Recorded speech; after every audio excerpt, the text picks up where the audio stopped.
आणि यानंतरची एक अतिशय धक्कादायक बातमी आहे जळगावमधून। जळगावातील 2 अल्पवयीन मुलींच्या हत्या प्रकरणी 2 अल्पवयीन संशयित आरोपींना ताब्यात घेण्यात आलं। संशयितांना मुलींना विहिरीमध्ये ढकलण्यात आल्याचं समोर आलेलं आहे। संशयित आरोपींना फाशी देण्याची नातेवाईकांनी मागणी केली।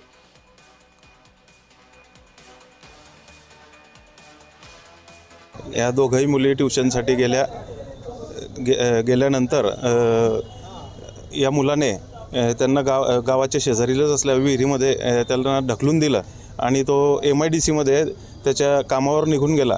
त्यानंतर CCTV गावात चेक केले असता तर CCTV मध्ये दिसल्यानंतर त्याला आणलं आणि त्याने कबुली दिली तिथे की मी यांना विहिरीमध्ये टाकलेलं आहे।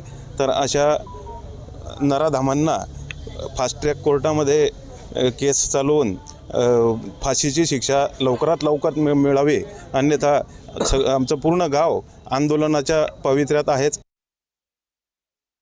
गावकरी आणि पोलिसांनी ओव्हरऑल गावात शोधल्यानंतर 2 मुलींचा बॉडी रिकव्हरी करण्यात आलेला आहे।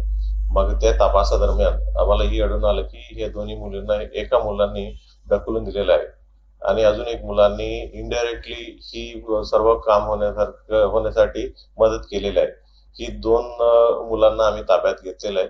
आम्ही 2 मुलांना ताब्यात घेतल्यानंतर आत्ताच ते दोन्ही मुलींना पोस्टमॉर्टमसाठी इथं जळगाव सिव्हिल हॉस्पिटलला रवाना करण्यात आलेलं आहे आणि पोस्टमॉर्टम झाल्यानंतर दोन्ही आमच्या ताब्यातच आहे। त्याच्यावरती मर्डरचा गुन्हा दाखल करून आम्ही तपास करणार आहे। त्याने सांगितलंच नाही कोणालाच की त्या मुलीला त्याने ढकलून दिलं आणि त्या 2 मुली तिथंच त्या विहिरीमध्येच राहिल्या काही वेळ, खूप वेळ। नंतर त्याला पकडण्यात आलं काही वेळाने। मग पकडून सर्व गावकऱ्यांनी त्याला चोप दिला, मारलं त्याला मारल्यानंतर त्यांनी तरी पण कबूल नाही केलं। त्यांनी वेगवेगळ्या विहिरी दाखवल्या सर्व लोकांना। मग नंतर त्याला अजून चोप दिला। मग त्याने तेव्हा जिथं घटना घडली तिथं घेऊन गेला आणि नंतर त्यांना काढण्यात आलं। त्या दोघी मृत अवस्थेत सापडल्या त्या 2 मुली।